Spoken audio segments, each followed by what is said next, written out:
Millions of people have lost weight with personalized plans from Noom. Like Evan, who can't stand salads and still lost 50 pounds. Salads generally for most people are the easy button, right? For me, that wasn't an option. I never really was a salad guy. That's just not who I am. But Noom worked for me. Get your personalized plan today at Noom.com. Real Noom user compensated to provide their story. In 4 weeks, the typical Noom user can expect to lose 1 to 2 pounds per week. Individual results may vary. Hiring for your small business? If you're not looking for professionals on LinkedIn, you're looking in the wrong place. That's like looking for your car keys in a fish tank. LinkedIn helps you hire professionals you can't find anywhere else, even those who aren't actively searching for a new job but might be open to the perfect role. In a given month, over 70% of LinkedIn users don't even visit other leading job sites. So start looking in the right place. With LinkedIn, you can hire professionals like a professional. Post your free job on linkedin.com/spoken today. Since 2013, Bombas has donated over 100 million socks, underwear, and T-shirts to those facing homelessness.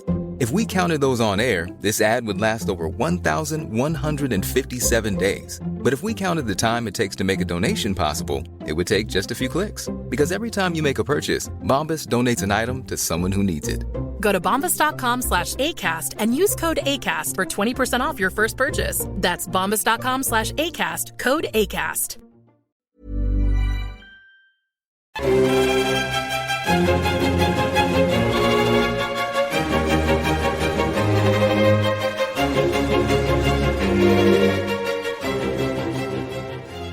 Hello and welcome back to the Napoleon Assist. We're continuing in a similar kind of vein to the last episode. I was looking at an aspect of an army which had largely been neglected. This time we're going to be looking at multiple armies, multiple nations, and topics that have certainly been neglected on this podcast, but to an extent have been neglected in other aspects of the scholarship of this period. I'm joined by 3 contributors to a fantastic volume that came out from Hellion & Co. Just last year. It was entitled Armies and Enemies of Napoleon, and it was the proceedings of the 2021 conference that Hellion do every year for their From Reason to Revolution series. If you haven't already stumbled across Hellion, go check out their website. It's hellion.co.uk, very easy to remember, Helion. And they're really making a name for themselves in taking high quality research and publishing it at a price that means people can actually afford to buy it, rather than some of these things that you sometimes see where people produce the most fascinating studies, but then there's a price tag that's attached to them that runs to triple figures and hardly anybody ever buys a copy. That's not Hellion's way. They do the complete opposite. Take the decent research and make it affordable. And they've got this really burgeoning series building. I've been very fortunate to contribute, firstly, to one edited collection and then bring out one myself just last year. Details of that in one of the previous episodes. But today we're going to focus on this brilliant new volume, Armies and Enemies of Napoleon. And I'm delighted to be joined by 3 lovely people, but also hugely respected scholars of this period. We have Professor Alexander Mikaberidze.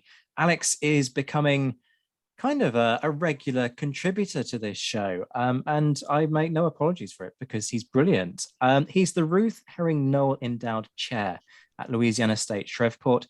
He's got a brilliant biography incoming soon on Kutuzov, which we're going to sit down and we're going to have a detailed discussion about that for an episode, because boy, is that needed.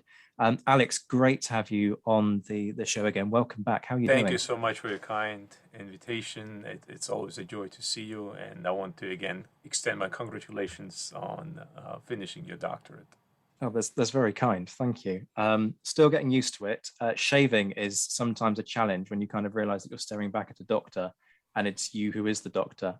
But anyway, we'll move swiftly on from my shaving accidents. We're also joined by Dr. Kenton White, who's a lecturer at the University of Reading. He's a specialist on 19th and 20th century military history with a particular interest in the French armies during this period. Got a whole host of publications. Do go and check out his profile on the University of Reading website. Kenton, we were just discussing before we kind of came on air, as it were, we haven't seen each other in about 5 years. I was literally starting my PhD when we met properly. I didn't have half as much grey hair back then as I do now. How are you doing? Yeah, very, very well. Thank you for inviting me onto the program. It's I can't remember how long ago it was that we spoke, but too long, I think, is the best way of describing it. Well, that's very kind of you. I think others would probably say not long enough, but Yeah. we'll put that to one side. One Dr. White to another. You know, it's always good. Dr. Whites stick together. Absolutely, quite rightly so. And last but by no means least, we are joined by Philip Ball. Philip has also contributed to the Hellion kind of pantheon. Shall we call it that? The Hellion pantheon, with a volume called Neither Up Nor Down, which is on the British Army and the Flanders campaign, which was great to see come out. I've got to say, Phil, great to see you. I'm normally used to you under a different name because you tweet under @Hindustan, which I find quite an amusing thing because it's just funny the way that you kind of played with the terminology there. How are you doing? It's great to see you. I'm fine, thank you, and thank you for inviting me. I'm in somewhat esteemed company here, aren't I? I'm sort of like I'm the also ran, but the support act. Far from it. I mean, that's basically what I think every time I put one of these episodes together, that I am the sort of the minnow amongst the I'm reluctant to call you whales or sharks because, both have rude connotations, but you get the kind of analogy that I'm going for here. Right, to business then. We're going to keep this fairly simple in terms of format. I've got 3 guests. They're each going to tell us a little bit about their research. There are going to be no spoilers from me. They're going to have between 5 and 10 minutes to just give you a flavour of what they've been looking at, what they've used to come to their conclusions, some of the discoveries that they've drawn in the process, but they're not going to go to town on it because these are little teasers to encourage you to go and buy the book, which is fundamentally what I'm hoping you're all going to do off the back of this episode. We've got lots of different perspectives to look at the end of each of those pitches, if you will, on each of these chapters that makes up part of this volume. We're going to have a few questions from the rest of the contributors and just have a little bit of a chat about different perspectives and different thoughts. It's going to be a really thought-provoking session, I think. And I've been looking forward to this for a little while. I think we're going to go with Kenton first. Dr. White. From Dr. White. Yes, Dr. White. Do lead on. Okay. My chapter is about the French method of warfare in the peninsula. And it really developed from my research for my first book, funnily enough, also with Hellion, called The Key to Lisbon, which was about the 1810 campaign in Portugal. And it really developed a genesis of about 20 years from some basic research and a lack of understanding of that campaign, especially from the Portuguese perspective, but also incredibly from the French. There were only 1 or 2 books that really dealt with it in any detail and also, dare I say, with any accuracy.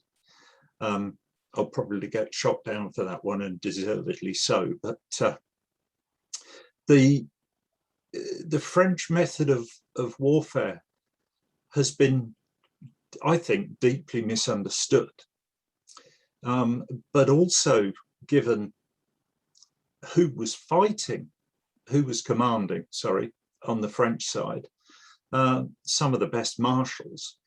I think they display a distinct lack of flexibility, a lack of development of doctrine and tactics to counter the Allies, and to take advantage where advantage was an opportunity, really to drive home on the battlefield and in the campaigns more broadly their numerical and numerical advantage, and just the idea of utilizing the forces that had dominated the rest of Europe. One part of it really focuses on the French method of fighting, and it's still common idea that the French fought in column all the time in every battle against the Allies, whoever they were. And so part of it was one of my little crusades almost to try and break down this idea of the stereotypical view of the French method of battle fighting, but also just to engage with the difficulties of logistics and command and control in an area which wasn't under the control of the French.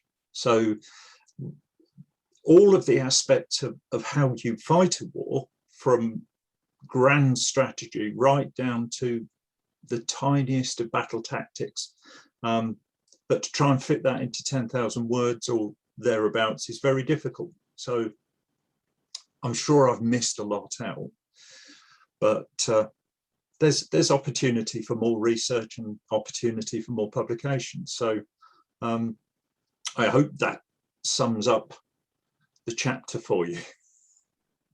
I mean, the first thing I'm going to say is book, please. Maybe even multiple volumes, because wow, great point to start with, and so many questions that spiral off of that. I'm really liking this kind of myth bust sense of dealing with.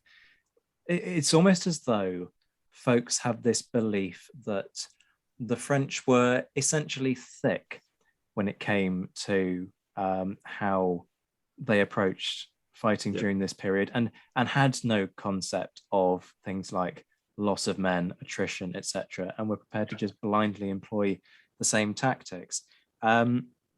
In fact, we've got an episode incoming fairly soon about myth busting, and I think it's one of the contenders, frankly, for one of the most irritating myths of this period. The French only use column kind of scenario, because it just doesn't work. So I'm really glad that you're looking into that aspect. The obvious question to ask about this is Massena, right, as sort of the person at the top, and it is part of the problem for the French. I'm thinking very specifically here, 1810, 1811, Army of Portugal. It is part of the problem that Massena's just, his head doesn't appear to be in the game. He seems to be, dare I say it, past his best.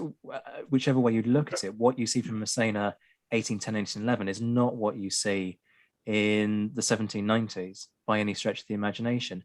Is it that he's burnt out in some respect, or are there other issues that, well, inevitably there will be other issues, but it is part of this kind of wrong person at the top that's affecting this? Or is equally the fact that there's this inclination to refer back to Napoleon, who's sitting, however many hundreds of miles away in Paris, also kind of creating this delay?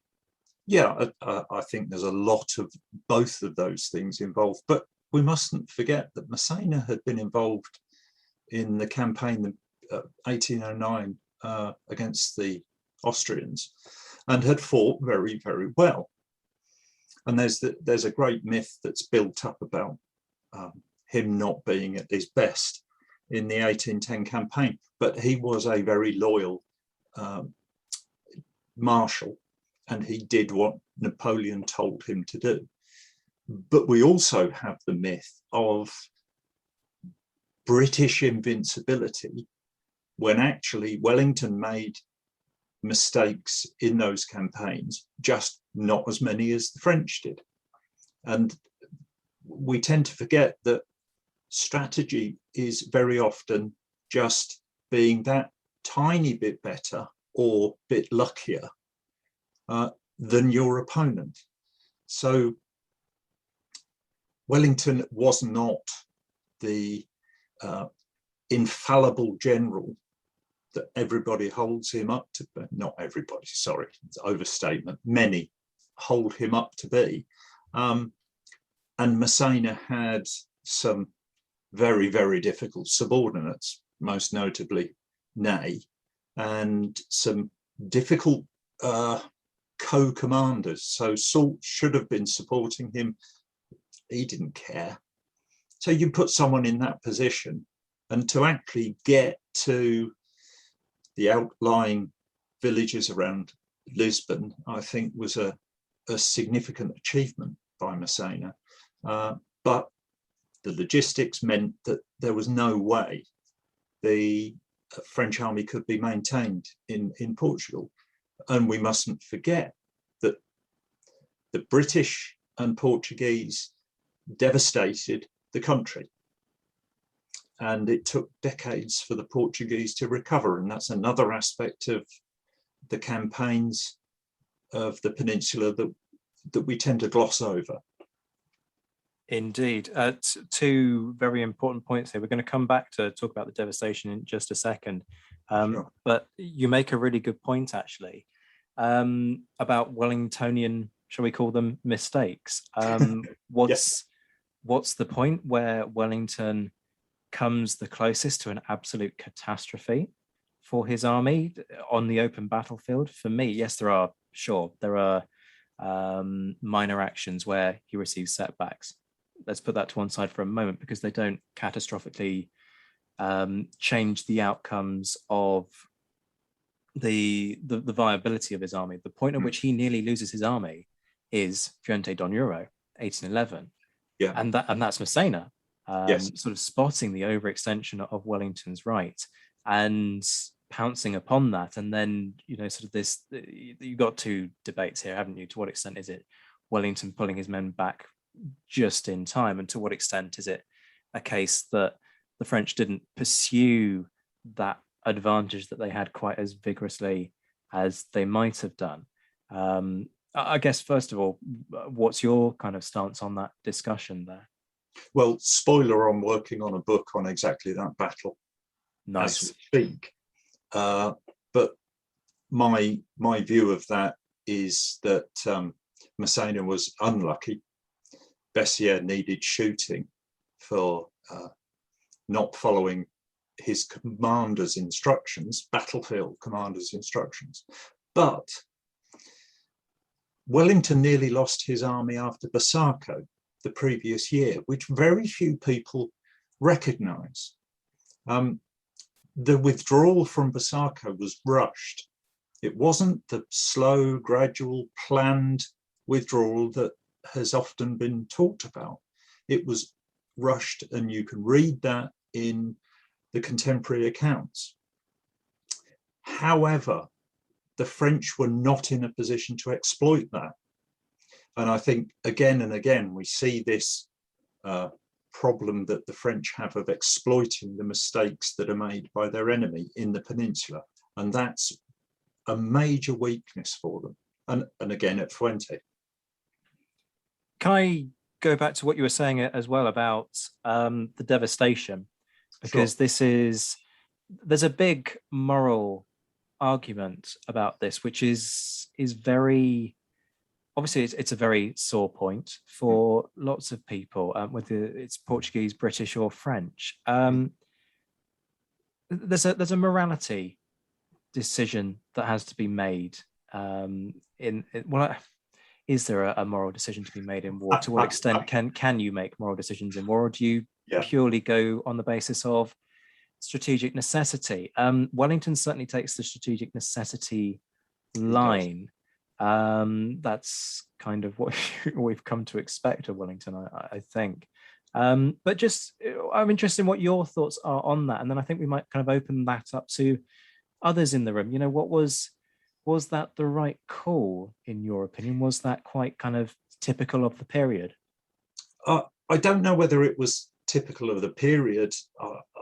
The Russians did it. I know the idea of scorched earth. But if your objective is to stop the French from taking Lisbon, they can take the rest of Portugal. It doesn't matter. The British can keep supplying Lisbon as long as the ships can get in and out of the harbour. So the rest of Portugal logically does not matter. And as long as the British are prepared to pour money into this, and food and men and other supplies, the rest of Portugal does not matter. Morally, I don't think morally the idea matters because the goal is to save Portugal. To save Portugal, you save Lisbon. Doesn't matter about the royal family because they're in Brazil. So you can do what you like. The idea of scorched earth wasn't as successful again as the histories make it. And the French were able to survive for much longer than was anticipated because it wasn't employed completely. But we do have circumstances of Portuguese peasants starving to death. I personally don't believe that you have to come in with a moral consideration if your only thought is the defeat of the French. Any method available to you then becomes viable. And if that means taking the food away from your own people while they're being brought back to Lisbon, then so be it. Better, as some thought at the time, to die rather than live under the French heel. So it's a tough one morally, and I try to not get involved in the moral discussions if I can possibly avoid it. Yeah, it's a bit of a stinker of a question to throw out there. And I think it is an important one for all that we do, Lord Wellington, and certainly I have my views on this issue. This is one of those moments where you have to sort of sit back and think, was this the right call? You know, what is the lesser of the evils in this scenario, which is a difficult decision to make. Alex, can I bring you in just on this question, particularly with your perspectives, with your expertise on Russian history? Oh yes, thank you. I really enjoyed, Kenton, your talk, especially since my major professor was Dr. Donald D. Howard, who wrote on de Bussaco and who wrote a lot on the French side, and we had for years we had discussions on Masséna, how, because as you pointed out, aside from the battle performance, it's also the fact that the French stayed in Torres Vedras lines for way too longer than probably British expected them, right? And surviving in that devastated area was quite an accomplishment in itself. Interestingly, and a kind of a connection to draw is that these events are taking place in 1810, 1811, and soon enough, Russians are facing the French mobilization on their borders. And as I've discussed in my own research, on the eve of the 1812 invasion by the French, there are some 36 memorandums, military memorandums, floating in the Russian high command discussing what should we do, how should we respond. So usually most people think about the plan that ultimately became kind of associated with the Prussian officer, Pfuel. But Pfuel's plan was never formally adopted as an official strategy as such. So there were others floating, and many of them, at least a dozen or so that I have seen discussed, they drew inspiration from Wellington's campaigns, directly so. They speak about conducting campaign like Wellington does in Peninsula. So, as Kenton was referring to it, this is a steady, methodical reduction of the countryside, exchanging space, right, for time, and waiting for the opportune moment to strike back. And the subject of my upcoming book, Field Marshal Kutuzov, is one of the key proponents of this. He's followed the campaigns very closely in Peninsula. He's read books, he's studied. Unfortunately, I don't have direct kind of quote from him assessing Wellington. I would have loved for him to have said something about about him, but he died too early, right? Yeah, that would be. Kutuzov died, 1813. But when it came to this issue of morality, which is quite an interesting issue to raise, because Kutuzov is a very strong proponent of what he called little war. And this is no rules, kind of unleashing the popular fury, conducting flying a guerrilla war with flying detachments. And on 2 occasions, Napoleon, as we know, sent emissaries to complain about what he said were gross violations of the laws of war. That's the quote from one of his officers who met Kutuzov. And Kutuzov on both occasions laughed these complaints, concerns. He effectively says this is a war. Yeah. In fact, when Lauriston, the great diplomat, went over to Kutuzov and said that, he cited examples of these Cossacks destroying French detachments, massacring prisoners, burning supplies to deny the French any sustenance. And so Lauriston says such a war needs to come an end. And Kutuzov responds, and I quote, "Why? We're only just starting." Right? Yeah. So this is just the beginning of it. So I think in terms of as what Kenton said, it's easy. It's kind of hard for us to grapple with the issue of morality, but when confronted with the reality of the war, I think choosing the violence as a way of ending violence is a morality of its own. Russians drew significant inspiration from the British operations in Spain, and of course, the war has been raging already 4 years in Spain, so there was much to learn. Alex, thank you for that. Phil, can I come to you? Have you got any thoughts on this little sort of mini debate that we're starting to have here? Yeah, that's what I was expecting to be talking about at all.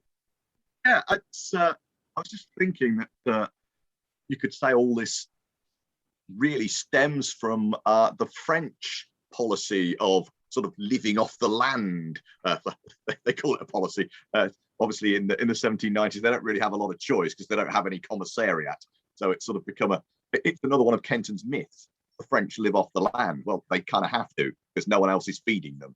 But so they developed this idea of sort of going out into the communities and the local areas and taking the food that they need from the local population.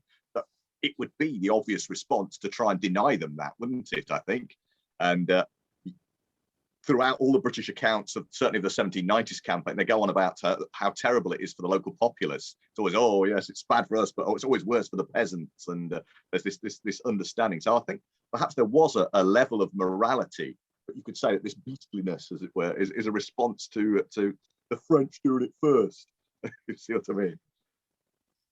Although it needs to be pointed out, as you said, Phil, that again, if you look at the campaigns that were waged outside Central Europe, outside Northern Italy, outside Austria, Bavaria, Saxony, the lowlands. So these low countries are essentially the more developed regions of Europe. Every army had to do that living off the land thing. Yeah.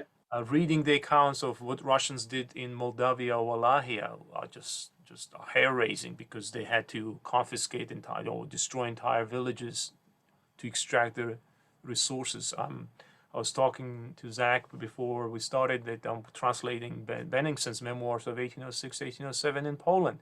He speaks to a great length of the challenges they had of finding enough resources in the impoverished Polish countryside, which again resulted in quite a bit of plundering and pillaging.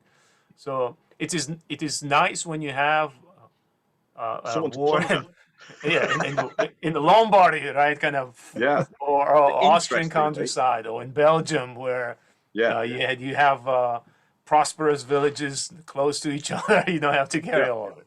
But in places like Wallachia or in Portugal, I think that is and it's interesting, actually, tying in slightly with what I was going to be talking about, in that Mac looked at this living off the land thing and thought, ooh, that's a good idea. And he tries to get the Austrians to do it, but they're hopeless at it because they're all really polite. And they sort of go and knock on the door. And the farmer says, oh, no, nothing here. And they go away. So by the time Napoleon turns up at Ulm, the Austrian army is completely starving because they're absolutely rubbish at living off the land.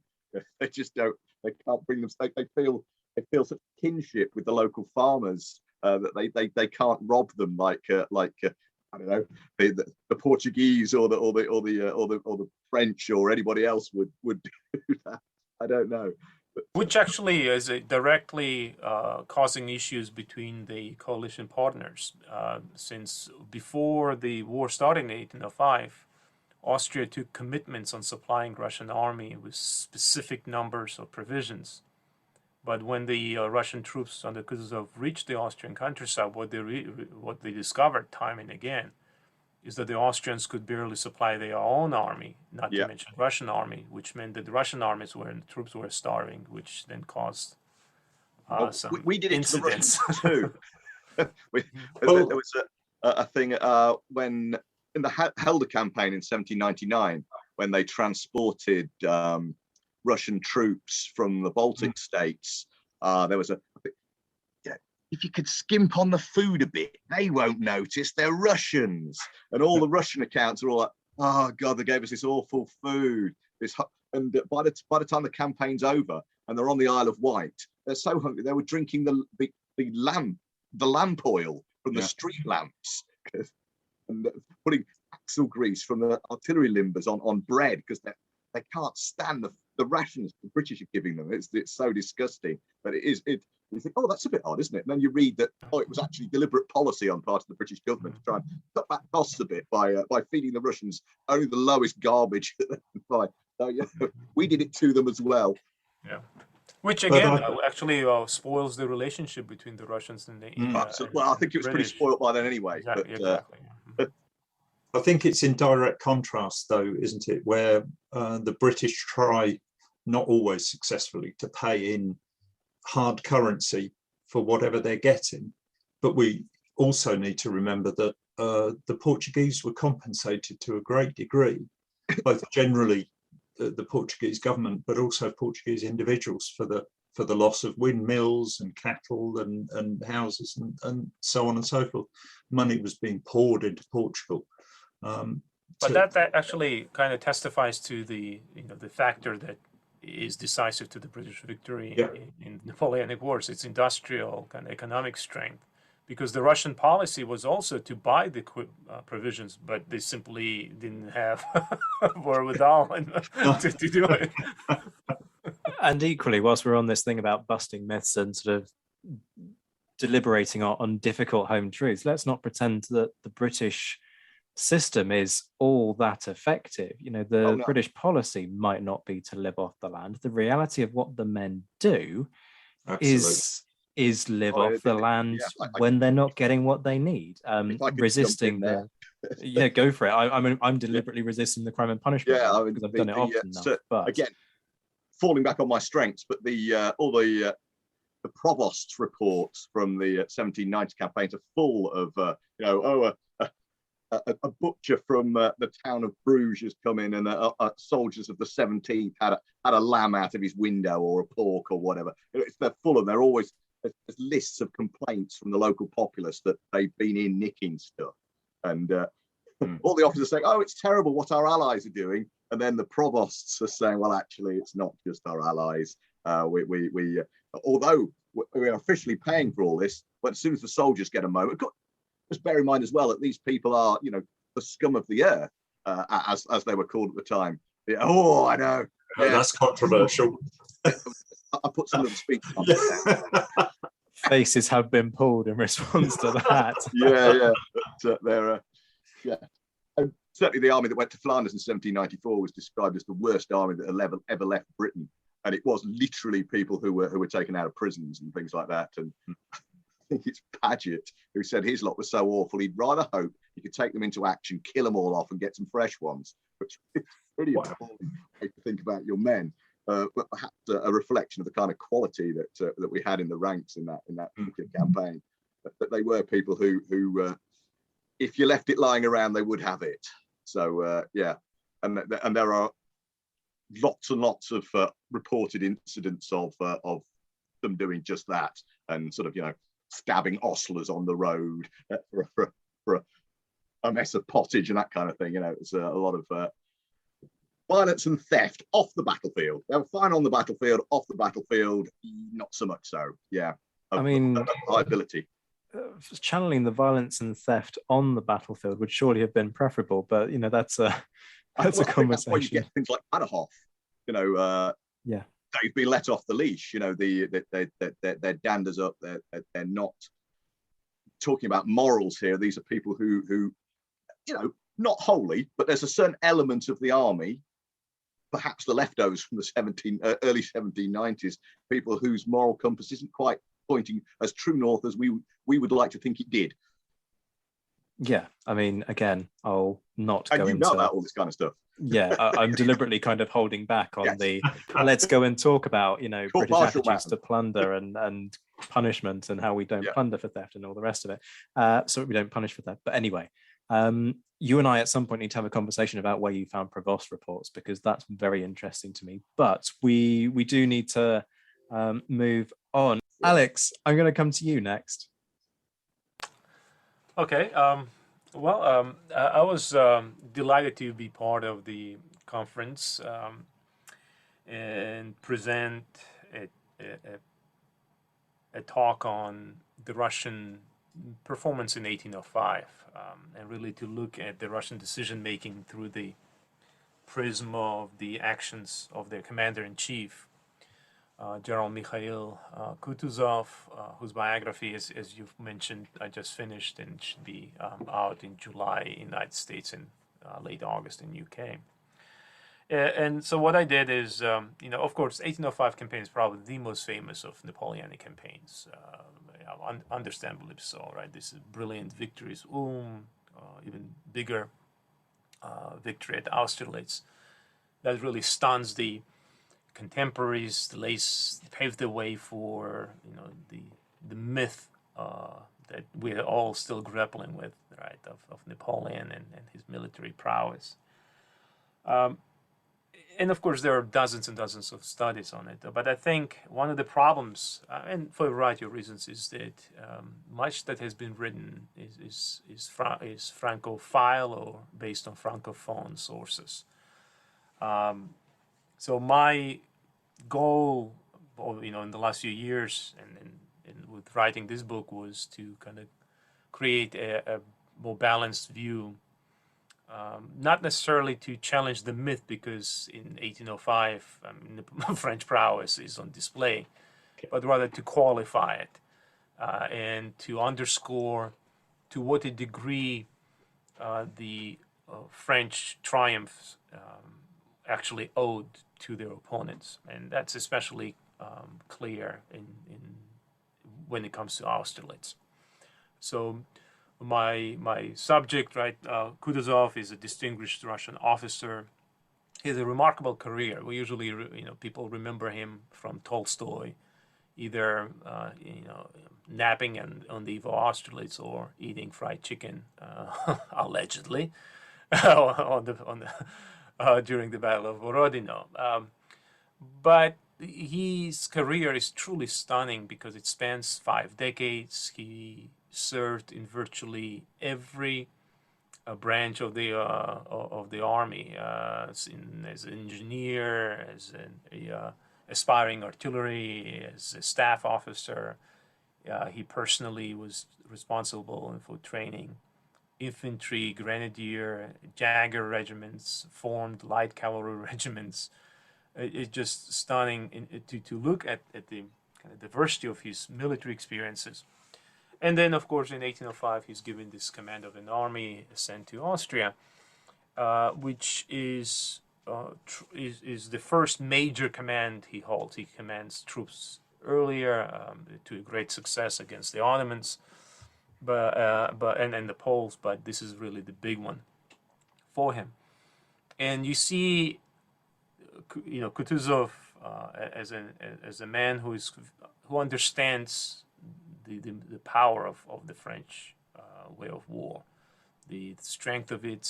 He understands who he's dealing with. He actually is a closet Napoleon fan, if we can use that expression, because his letters are full of very high praise for him. When some of his officers in post 1805 period criticized Napoleon in front of Kutuzov, he would shut them up and would say, "You cannot criticize the this is called the foremost captains of our age, which is again a kind of a grudging but nonetheless great deal of respect for him.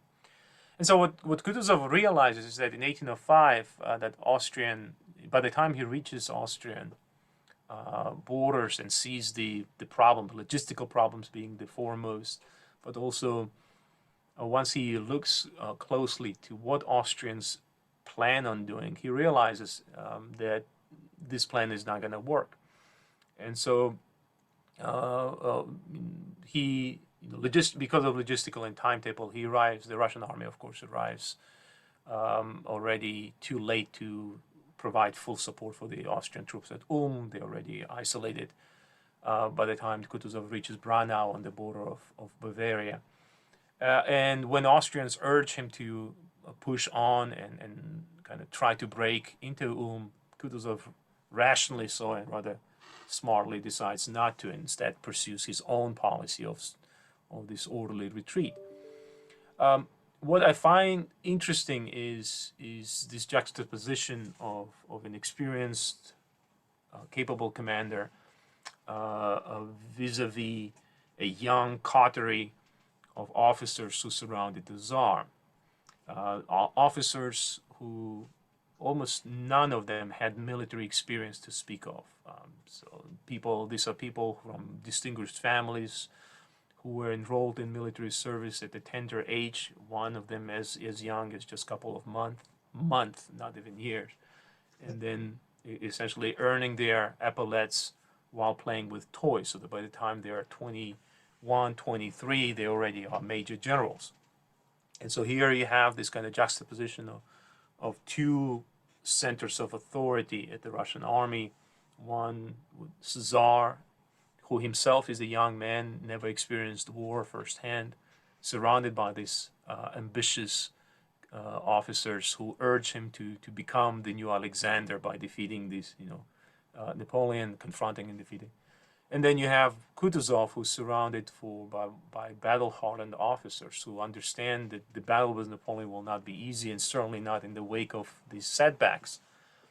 And they tried repeatedly to warn Alexander not to fight at Austerlitz. So that's kind of one of those gut-wrenching experiences of reading and following and seeing these men trying in vain to convince the supreme leader, right, the Tsar, that confronting Napoleon on the fields of Austerlitz will not be a good decision, and especially in late November, early December, since Allied forces are not yet mobilized. Right? If the Tsar had waited 3-4 more weeks, you had the whole Austrian army from Italy coming up, you had reinforcements from Russia coming up, the Allied army would have doubled in size. So then we would have seen how brilliant Napoleon would have been in the fields of Moravia.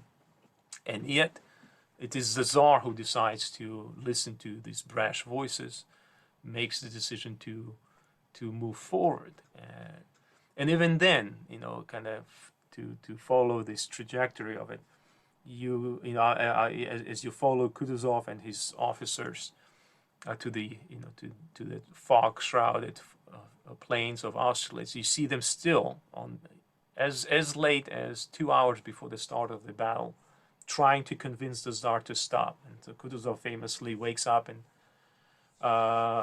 from that slumber at the Council of War, which he thought was completely useless since the decision was already made, and since it was the Tsar who had the power to kind of call it off. So later that night, this is around 3 o'clock on December 2nd. So the battle starts at 7 o'clock. So he goes to the marshal of the palace of the Russian Tsar, and he tries to reason with him, saying, "Hey, the Tsar is not listening to me. Maybe he will listen to you." And this marshal of the palace, imagine being woken up at 3 o'clock in the morning, right? You're already pissed off. And so he snaps at Kutuzov and says, "My job is dealing with soups. Your job is winning battles. Go deal with it." And so Kutuzov kind of retreats back to his quarters, absolutely despondent, And he's not the only one. The guy that I wrote another kind of work on, the Georgian Prince Peter Bagration, probably one of the most capable tactical commanders of this age. When he gets a copy of the plan that was drafted by the Austrian staff officers and then approved by the Tsar, his response is, "We will be defeated today," which is quite a statement to make going to the battle, right? So my chapter, my contribution to this volume explores exactly the other side, to show that the level of dysfunction, the level of misunderstanding or willful ignorance of the facts on the grounds that really contributed to the battle, to the French triumph at Austerlitz. And with Austerlitz, the Austerlitz is the beginning of the French imperial rule in Europe. So it is quite an important moment not to be wrong at. Absolutely. Again, so many questions that spiral off of this. Thank you for that, Alex. I guess one of the things to ask in terms of legacy, does being right about Austerlitz ultimately stand Kutuzov in better stead further down the line, because the young pups, if we want a nickname for them, are so emphatically proven wrong, and there are so many echoes there of what is happening in the British system. I'm sure Phil is sort of almost twitching in terms of flashbacks to the Flanders campaign, and exactly this kind of thing of a cadre of officers who are, commissioned at 6 months old and go to Eton as lieutenant colonels and all the rest of it. So the fascinating parallels there. But does them being proven so emphatically wrong and the scale of the defeat at Austerlitz ultimately strengthen Kutuzov's position further down the line when he's having to advise the Tsar, let's say in 1812, when they're sort of having to have these conversations within higher command, and Kutuzov was clearly right at Austerlitz? Is that something that he can then lean on and say, look, you didn't listen to me before, listen to me now? You would think so, right? Humans. No. The sad reality is that no. When Kutuzov returned to Russia, he was disgraced, not allowed to return to St. Petersburg, sent to a province where he stayed for 2 years, kind of in disgrace.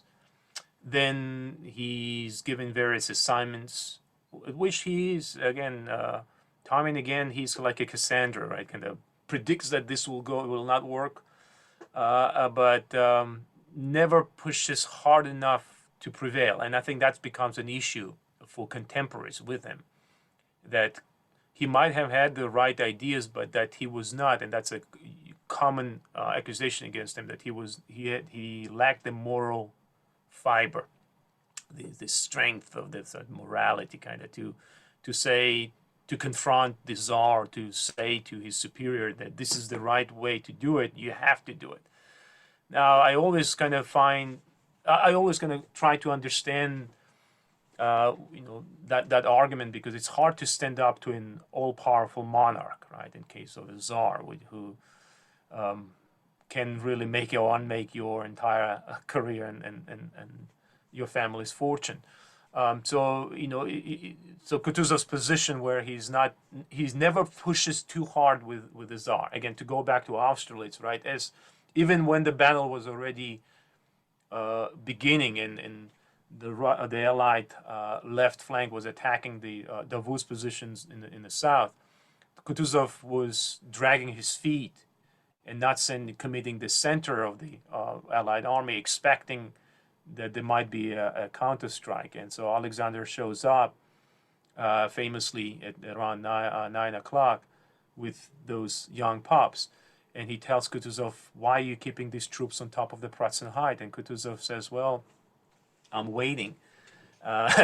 And Tsar snaps at him and says, well, we are not at the parade grounds for you to wait. And Kutuzov then kind of uncharacteristically responds that that's precisely because we're not on parade grounds that I'm waiting.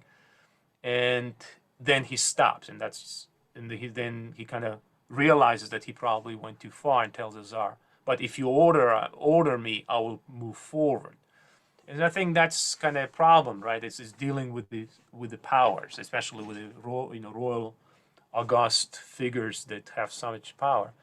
1812 is a unique case because Alex doesn't like Kutuzov. Kutuzov has an ambivalent relationship towards the Tsar, but they understand that it's mutually beneficial to kind of agree to disagree. So Alex gives Kutuzov unlimited authority. He's appointed supreme commander of the Russian forces, not just the commander of the army that is Borodin, but supreme commander of the Russian forces, and is given complete authority to lead the war as he sees fit, except on one condition, that is to conduct no negotiations with the French, which is no condition, really.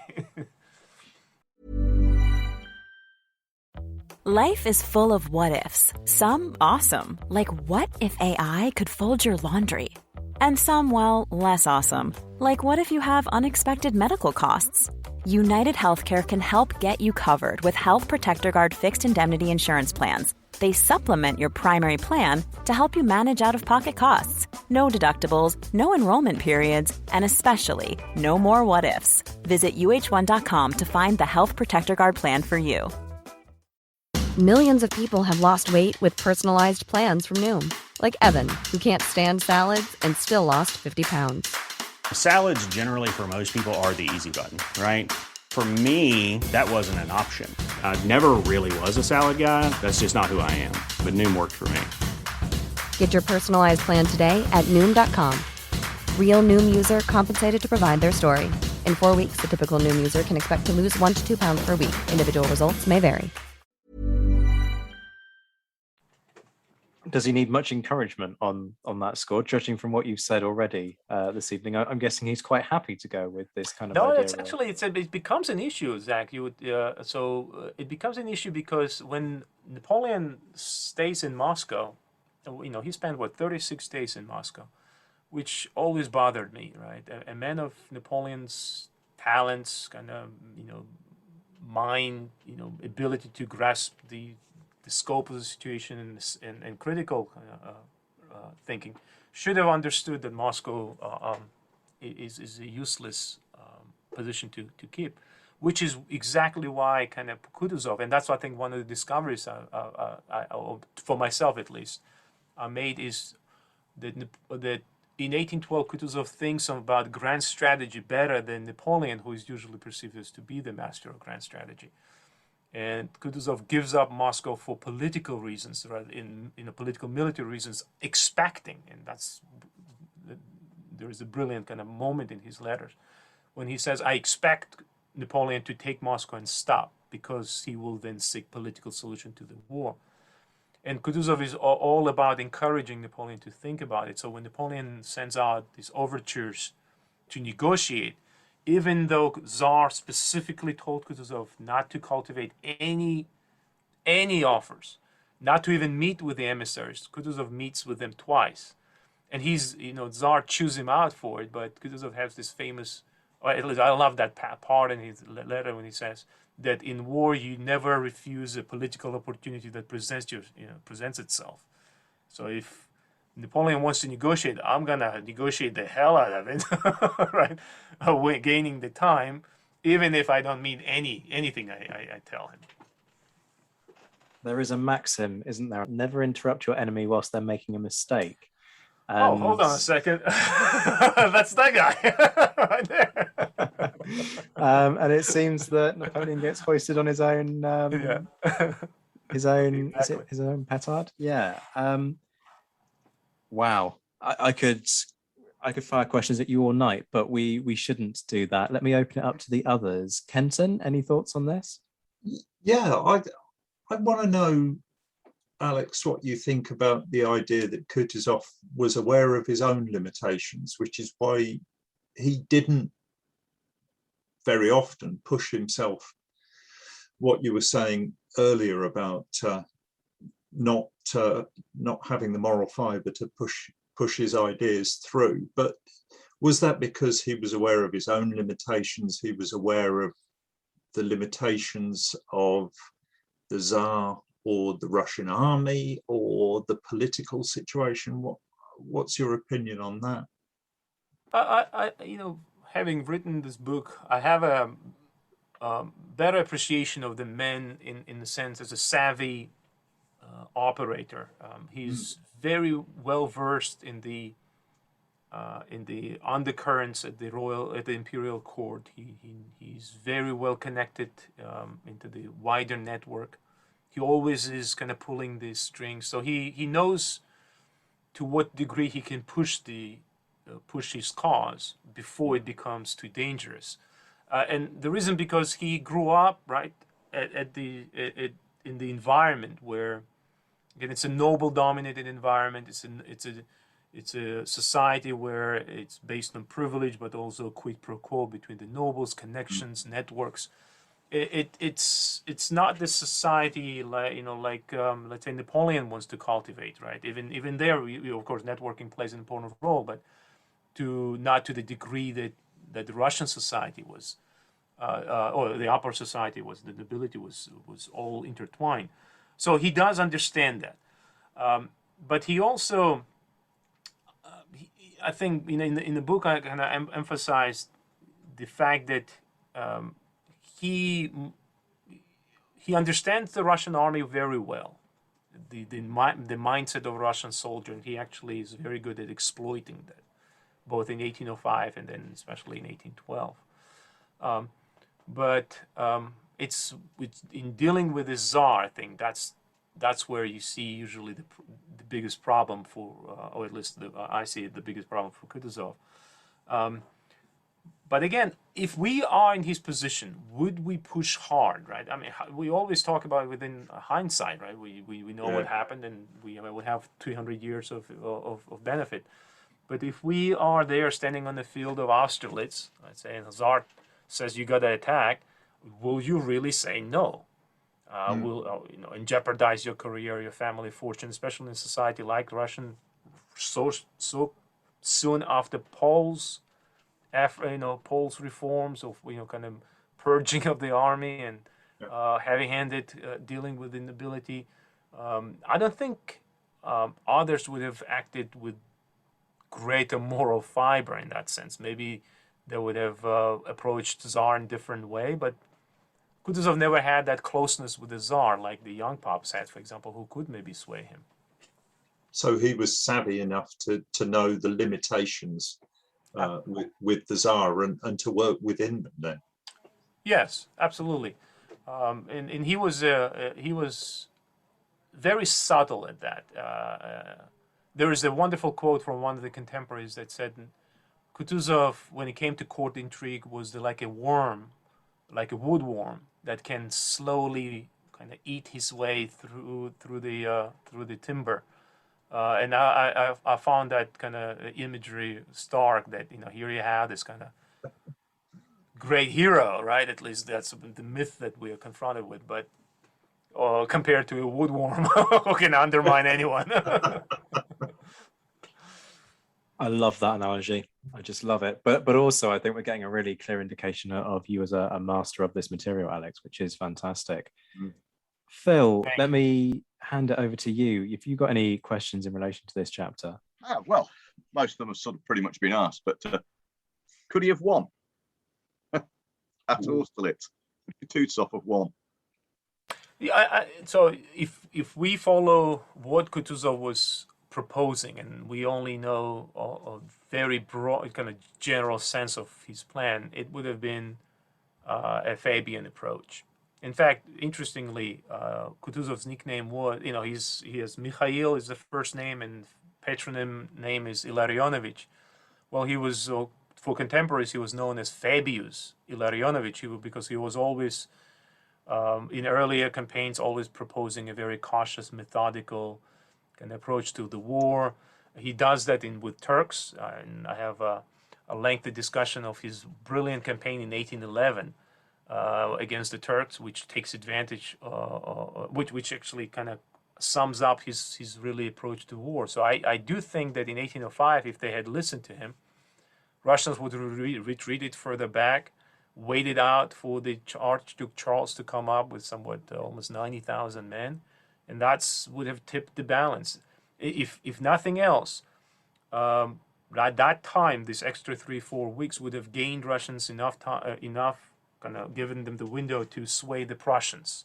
We know that the meeting already took place between Alexander and Frederick William. Frederick William pledged to support the war if Napoleon rejected the mediation efforts, and I don't think Napoleon would have accepted mediation in December of 1805. So that's another 100,000+ Prussians. So it would have completely changed the dynamic of the war, completely. Another what if. I mean, that's a fascinating prospect, isn't it? But we'll start kind of heading down the rabbit hole of counterfactuals if we go there. So not for the first time tonight. We will move swiftly Dangerous on. place to go here. Yeah, isn't it just?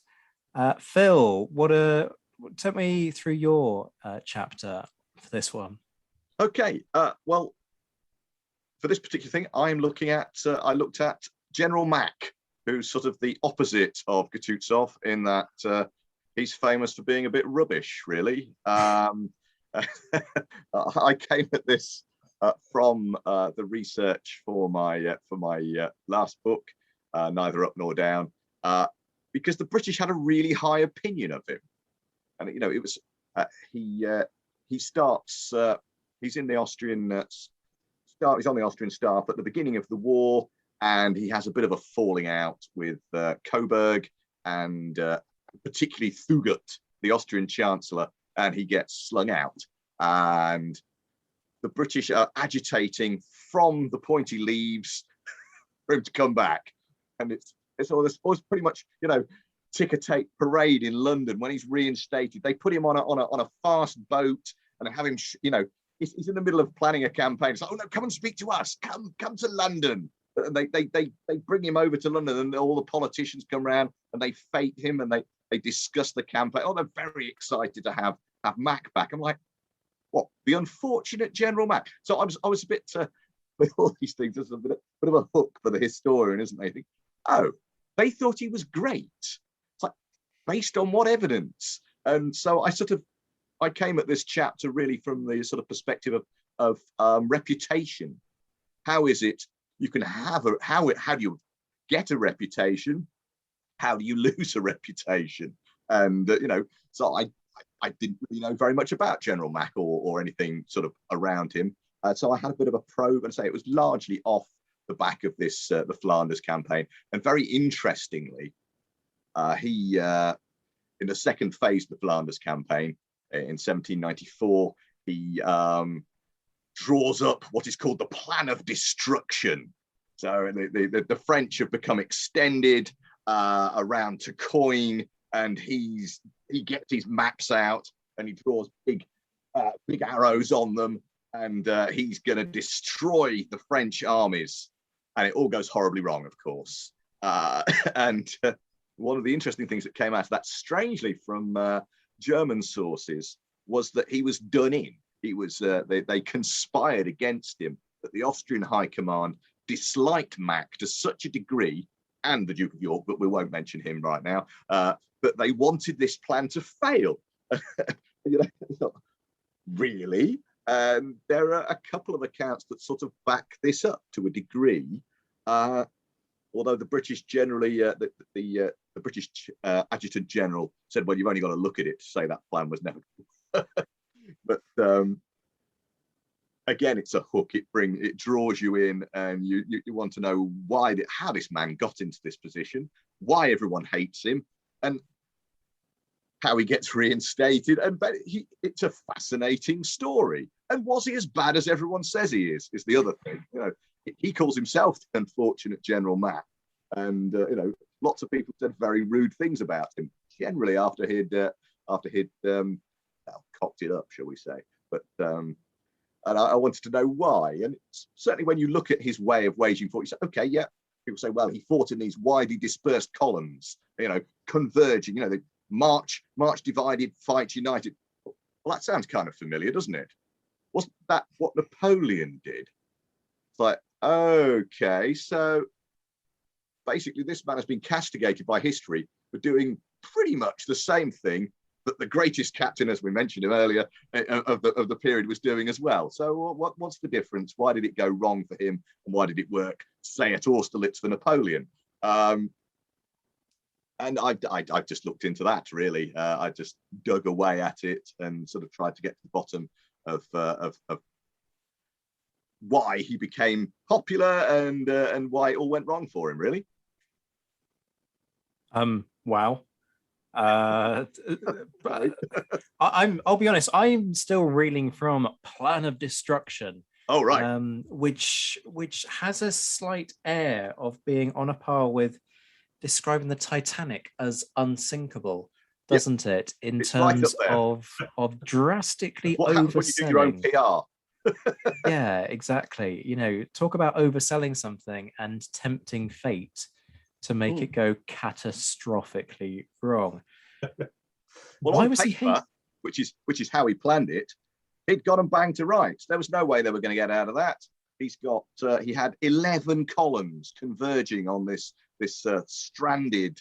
They're not even got a commander. Their commander's been, as French commanders tended to be at this time, summoned back to Paris to have a little chat with the government about how it was all going. It's not like the chats you have in the office when they drag you in and say, so, Mr. Ball, how do you think it's all going? It's not like that. No, they're polishing up the guillotine outside. So this was a very serious chat for the French commander. But so they're sort of rudderless and surrounded, and all we've got to do is get everyone lined up and attack them all at the same time. But as I say, it works on paper. But he wasn't even looking at his paper very well, because all the columns weren't marching the same distance. They hadn't taken into account any of the terrain they've got to traverse, and pretty much all of them have got to go across rivers. So cross French-held bridges, and the French just held them. So these columns, I think only 2 of them arrived at their objective, one of which was led by the grand old Duke of York himself. Well done. And he arrives at his objective in the town of Tourcoing. It's like, okay, where's everyone else? And he sends out his scouts, no sign of any of the others. So he sends a message to Imperial headquarters, where the Emperor himself is in command, a bit like Austerlitz. It's the Austrian Emperor, not the Russian Emperor here, and Max there as well. And the Duke says, "We're a bit extended here. Can I pull back?" No, that's not the plan. Clefairy needs you to be there. Clefairy is advancing from the north. He's going again across a river. He's going to meet up with you. If he turns up and you've gone, the whole plan's gone to pot. You stay there. And of course, during the night, the French, not being as rudderless as would appear, come up with their own plan, and they give Duke of York and his army a bit of a kicking, totally unsupported. And the Austrians just stand there and let it happen, pretty much. Famously, General Kinski does literally nothing. He can hear it. There's an account by a Hessian officer called Ox, who had served in the American War of Independence and then goes on to fight with the French, commanding Hessian troops. And he's commanding a Jaeger battalion, and he goes off to Kinski and says, I've got my orders. We've spent all night, he'd spent all night wrapping cartridges. He'd run out of ammunition. So they've restocked their ammunition. We're ready to go. And Kinski first, we won't see him. And he says he's ill. And then he says, Kinski knows what he has to do and doesn't do anything. So the implication is that he was told not to do anything. And which is it's the end of the plan of destruction, shall we say. But the problem with Mac really, for me, was that he doesn't learn his lesson. So he's already had several similar sort of battles. So he's planned big sweeping movements, columns coming in. The next thing they do is they send him to the Neapolitans. Now, students of the Napoleonic Wars will be familiar with the Neapolitan army. Their king said of them, was it dress them in red, dress them in green, doesn't matter, they'll just run away anyway. So they were one of the worst armies of the Napoleonic Wars. And as a special treat for joining the Second Coalition, they get Mac, because he's got this reputation. He's the most scientific, they call him the most scientific officer of his age. He's the best guy we've got. He'll sort you out. So they don't send him any troops. They just send him Mac. And he does the same thing again. Widely dispersed columns. He takes Rome from the French. And before he knows it, come back. They're going part of the French do what the French do and concentrate on his widely dispersed columns, beat them in detail. And before he knows it, he's back in Naples. And the Neapolitan nobles were conspiring to murder him. So he has to flee to the French camp to throw himself on the mercy of his enemies. And they say, oh, yeah, parole and so forth. Yes, that's fine. You're no longer a combatant. We'll send you back home. But he doesn't go home. A certain general by the name of Bonaparte nabs him on the way and puts him in prison in Paris. And he has to escape in disguise back to Vienna because nobody wants him. but yeah. And in spite of this, his reputation continues intact. He's still the finest general that the Austrians have. He's the most scientific officer in Europe. He'll sort us out. So they put him in charge of the Austrian army in 1805, and he's instituting various reforms in the face of pretty massive conservative opposition. And basically, he's trying to make the Austrian army more like the French. But it's never going to be more like the French because they're not French, and it's a conservative institution, the Austrian army, and you can't turn them into the Vive la République people overnight, can you? They're not going to be a bloodthirsty, howling mob of bayonet-wielding savages like as they claim the French are. They're going to be Austrians. Which have their own strengths, all of their own, but he prefers to try and change them and work with what he's got. Was that the right call, those reforms, though? And this is a demonstration of my ignorance, and apologies to listeners. Yes. As I was saying earlier, the bit about living off the land was a massive mistake. The idea was Austrian armies had huge baggage trains. The idea was to cut down these baggage trains so they can move faster. But he didn't stop the officers from taking their baggage. So they still had their baggage train. The officers still had their baggage, but the soldiers didn't have any food. So that was a bit of a downer. So yeah, it's bad for morale. And the other thing, the downside of living off the land is it's detrimental to the discipline of your troops. They're out foraging when they should be mounting sentry duty or being ready to respond to any thrusts of the enemy. And also it upsets the locals. So, in one of the reasons, ironically, the Austrians had got rid of their light troops that they'd had in droves of these people in the 1790s, Freikorps and Pandors of various kinds, Grenzers. They'd regulated them all because they were aware that they're a liability. You take a load of Croatian Pandors into Holland, and the Dutch don't like it very much. It upsets the local population wherever you go, and that's not good in a coalition. You don't want to upset your allies. So the Austrians got rid of these troops, and now he's trying to make the rest of the Austrian army a bit more like that. And so that was a mistake. It didn't work. That was a mistake. Some of his reforms to the sort of structure of the Austrian army were good. They were good ideas. They were sound. And had they been instituted in time, they might have made a difference to the performance of the Austrian army in that particular campaign. But he was up again, and they didn't like him. The problem was he was, as I say in the book, he's from humble origins. He's even a Protestant, but don't tell anybody that. The Austrians weren't very keen on these kind of things. And he's a Johnny Jump Up. He's the sharp of the Austrian army. He's worked his way up through the ranks. He started off as a cadet in a cuirassier regiment, and he's got himself a cushy staff posting and got himself noticed. And the Kaiser likes him, so he gets promoted. And these people the people that Alexander was talking about, who they've had epaulets since before they could walk, almost.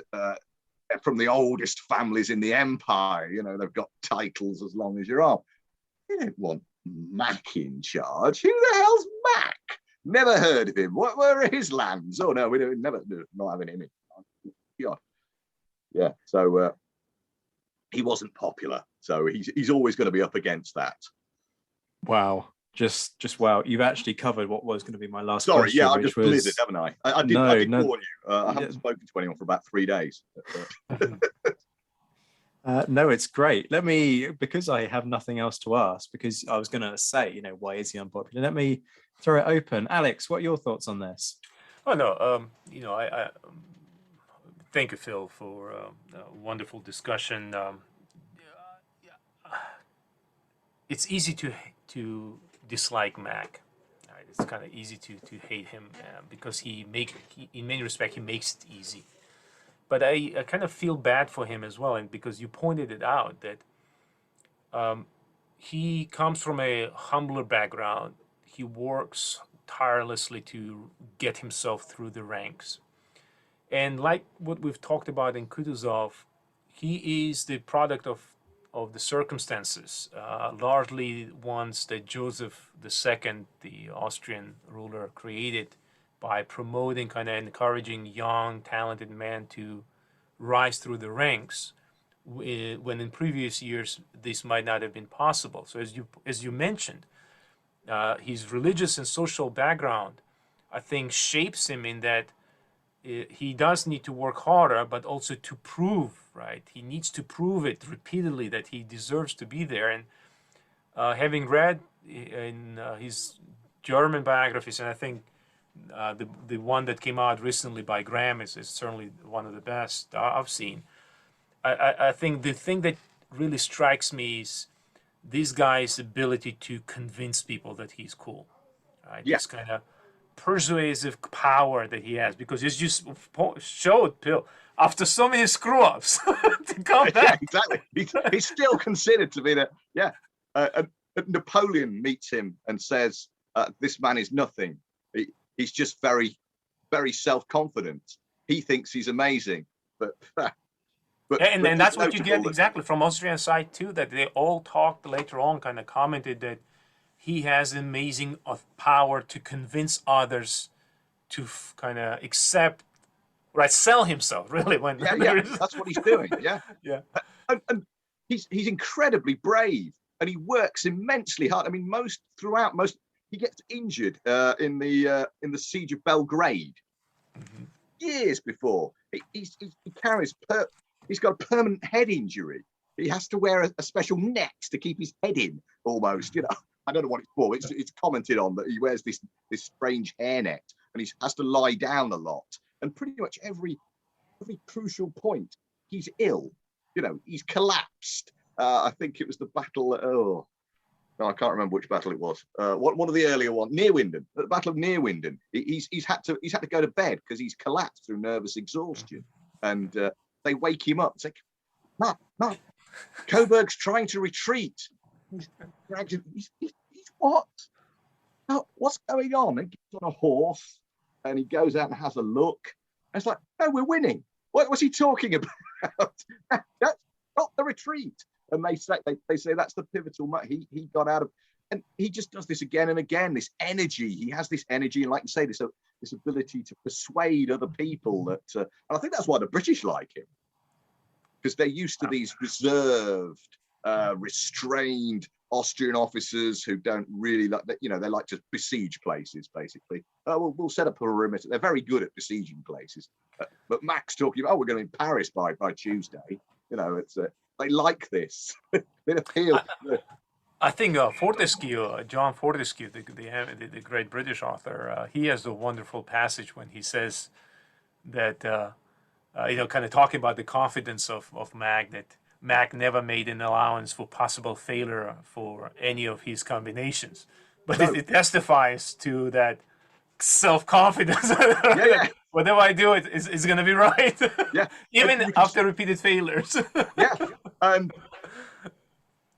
Currently, I'm looking at British strategy and amphibious operations. And if you know the character of the British government at the time, they're exactly the same. Oh, of course, we can take the whole West Indies with 7,000 men. Yeah, just get them on a boat. Yeah, we're fine. Yeah. Oh, we'll feed them. Don't worry about that when they get there.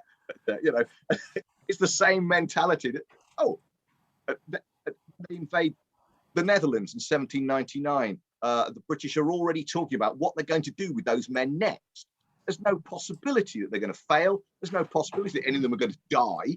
There's no possibility you might have to garrison anything either. Well, we've got those 30,000. We'll send them to Belgium next. That'll be. And Mac is the same. This endless confidence in how well everything's going. One of my favorite. Still thinks he's winning. One of my favorite moments is when Mac, after Napoleon releases him, he's returning home. He's returning to Vienna, and on the way he stops and sees Kutuzov. And Kutuzov asks, that famous scene from Tolstoy and from other places, kind of, this is unfortunate, Mac and all. But Kutuzov senses that something, Mac is not telling him the full story. So what he does is they sit in the room and Kutuzov brings drinks and he sits down and like, go ahead, drink. Right? yeah. And Mac with his, kind of, I'm always imagining his bandaged head, right, banged up, nervous, kind of after what he's gone through. So he chugs down a pint or two, and Kutuzov in letter, and Kutuzov describes that after a couple of shots, Mac kind of relaxes and he starts telling what happened at And at one point in this long conversation, he just in passing mentioned, I met Napoleon and he offered Austria a separate peace to splinter the coalition. And Kutuzov was like, hold on a second. Hang on a minute. And what did you say? You're like, here, another glass, drink it. And there is another Austrian officer there, Mervelt. And Mervelt is standing there, and Kutuzov says he's making grimaces to trying to shut up Mac, not to reveal more information. And I like this human direction. That's right. Shut it. Yeah. And I thought it was just on this podcast that we had scenes of utter anarchy. Sorry, I'll stop. I love it. Kenton, save us. I don't think I can. I think we're all far beyond saving. But I think just listening to the discussion, we keep coming back to the personalities, don't we? We keep coming back to the characteristics of the commanders. And it sounds like Mac was promoted beyond his own capability, but not beyond his confidence in his capability. Would that be a fair summing up of him as a personality? Yes, I think so. I think he was an excellent staff officer. I think he could have been the Austrian Berthier, but putting him in charge of directing strategy. I mean, he wasn't officially in charge at any point. That's the other thing.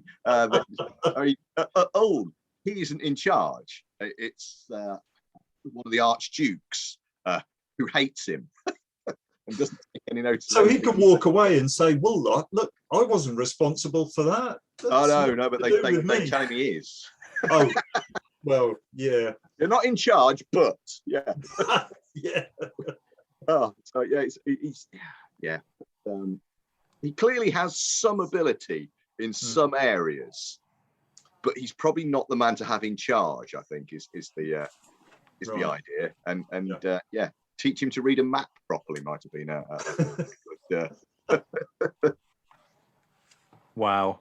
Just wow. What a discussion. Thank you, all three of you, Kenton, Alex, Phil, for such not only an interesting discussion, but sometimes you get episodes where you just get to laugh a lot alongside it all, and this has definitely been one of those. I've absolutely loved it. We've gone from kind of deep and probing questions about morality through to just hilarity and, you know, scenes of people getting drunk and letting slip really important state secrets. So you get it all here on the Napoleonicist, folks. But there is an important reason why we are here, which is to publicize this book that you contributed these great volumes, these great chapters to.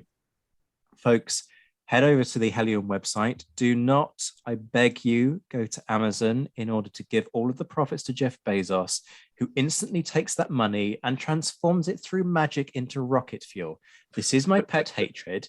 I have ranted about it many times in the past, and I make no apology for doing so again, because Helion is a small and independent company that could really do with your custom. And the crucial thing is that companies like Amazon, don't get me wrong, are great in terms of convenience, but there's this important point that they have the ability to, they need less in terms of overheads. So they have this ability to undercut the smaller companies, which then means that companies like Helion get a much smaller proportion of the profits that they actually need, particularly considering the difficult times that these companies have been through. And also, really importantly, think about the person who edited this volume, Rob Griffith, who unfortunately couldn't join us this evening, but does a brilliant job and did a brilliant job on this one. He, as the editor, should be entitled to a very small proportion of the takings from this. And it is a small proportion within history books. It's not unique to Helion, it's just the system and how it works. If you go to Amazon, he sees even less of those very small takings. So folks, go support the people who make these books happen, whether it be the companies, whether it be the editors and the authors. And I urge you, go direct to the companies if you can afford to do so. Obviously, there's a caveat. If you can't afford to do it, and Amazon's the only way that you can buy a volume, then sure, go buy the volume, because the fundamental point is we want people to read this research, right? But if you can, if you've got the money to go direct to the companies, please do, because you'd be amazed at how much difference your custom actually genuinely makes. Rant over, full details. It's on the Helion Company website, helion.co.uk. It is called Armies and Enemies of Napoleon. It's the proceedings of the 2021 Helion From Reason to Revolution conference. There is going to be a 2022 conference, which I believe is focusing on sea power, not least because I nabbed the potential topic of sieges for a separate volume. It's hashtag sorry, not sorry. Your fault, was it? But it will be a great conference. Again, check their website. There will be details of how you can attend. They're very good at, you know, kind of the publicity side of things. It may end up being online. So, you know, keep an eye out for that. That will be fantastic. But rants aside, Kenton, Alex, Phil, thank you so much for your time this evening. Thank you for sharing your research, and I hope to see you again on this podcast very, very soon. Thanks for having us. Thank you so much. Yeah, thank you very much. Before you go, folks, all the usual things. Remember to like and subscribe, leave a review on Apple Podcasts, and you can find me on Twitter at ZWhiteHistory. A huge thank you as ever to my Patreon supporters. It is their support that keeps this podcast going. If you're interested in contributing to the show, you can find out more from the link in the description. Prices start from £1 a month, and you get all kinds of perks, from discount codes on Pen and Sword books, which means you actually quite rapidly end up regaining some of the money that you invest in the show, all the way through to voting rights, shout-outs in episodes, and even one-to-one meetings with me.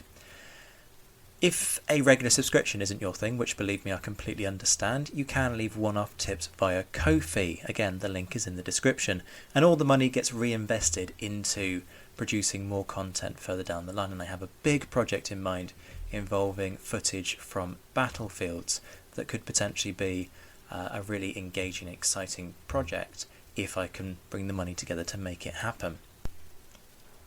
A big thank you as ever to my Emperor level patrons Mark Stoos, JC Kaiser and Todd and Led Campbell, my Marshal patrons Matt Bone and Marcus Cribb, my Commander patrons John Haynes, Ger Brown, Liam Telfer, Jane Davis, Bob Burnham, Andy Meakin and Michael Guest, my Mentioned in Dispatches Plus patron Noah Fink, and my Mentioned in Dispatches patrons Miles Reedy, Alexandra Leon, Alistair Campbell-Grieve, Beatrice de Graaf, Brendan Teeling, Colin Fieldhouse, Ed Koss, Bruins Girl, Gareth Copeland, Jeff Maple, Hugh Brennan, Indiana Fats, James Bevan, Jim Deary, Jim Getz, Josh Keeney, Lucy Tapner, Lynn Dawson, Mark Dewhurst, Mark Anscombe, Rob Griffith, Roy Muir, Ross Flowers, Ryan Diamond, Rob Cothlan, Mark Trowbridge, and Stephen Coulson. This has been The Napoleonicist. Take care of yourselves, my friends. Stay well, stay safe, and as always, thank you for listening.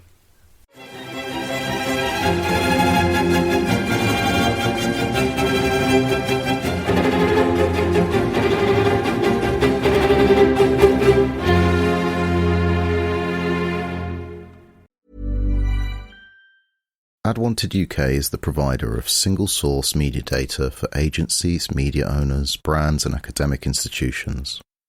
And thanks to our rebranded news offering, called The Media Leader, we can also lead the way in championing excellence and inclusion in the media industry.